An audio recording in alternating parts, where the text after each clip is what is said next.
Senator Landrieu, at the beginning of the 2009-2010 school year this year, I challenged all of our faculty and staff, no matter what, and I'll get emotional,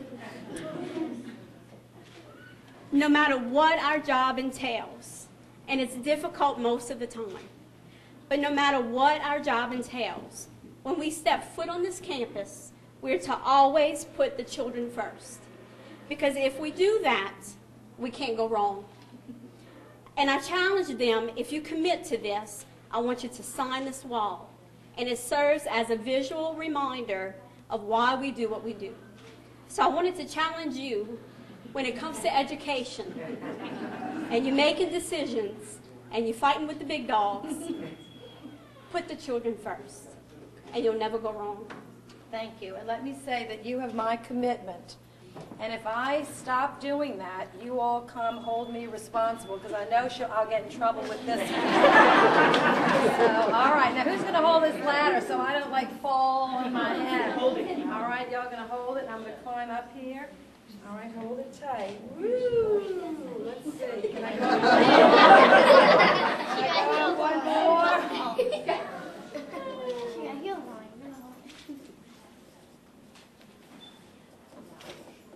Okay.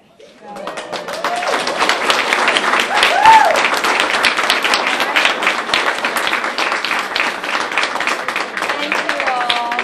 I was so impressed with several of the classrooms that we walked in. I think I was in this building in the 4th grade. And we walked to the door, and I thought, oh my, she's putting me in a closet, because it was so quiet. I couldn't hear on the other side of the door. I said, she's leading me right into a closet.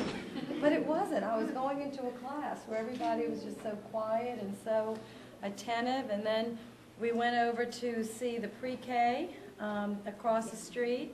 And that was not so quiet, but that's good.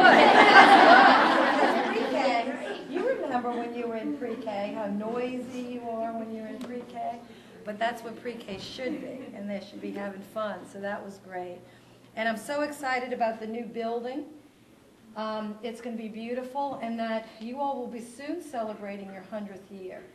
Because remember I said at the school earlier today, we were at Haynes Elementary in Metairie, they were celebrating 100, you all will be celebrating 102 years. So it's a great milestone and something to be really proud of. 100 years of good education and excellent education. So I'm going to go back and help even bring some more stimulus dollars. I saw some good work on the stimulus dollars today, and I'm very proud of what some of that money has brought to this school, despite some of the criticism that you hear.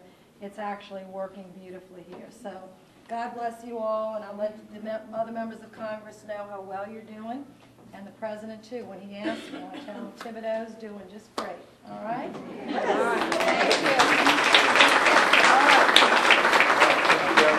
And the teachers and principal here is so fantastic to take me into 4th grade and 5th grade classrooms where you can actually see the benefit of new laptops, new interactive learning, smart boards, Promethean boards, showing me how children in a classroom of 25 to 30 in some instances are actually learning on their own with guidance and facilitation from the teacher.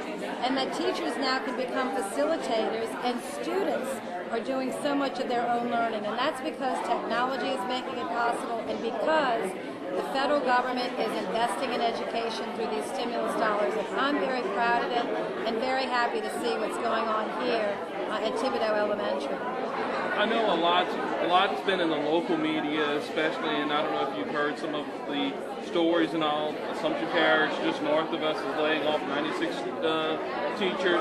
Terrebonne is possibly going to be doing just as many, if not more. And even in Lafourche, on the federal level, what could be done to help out?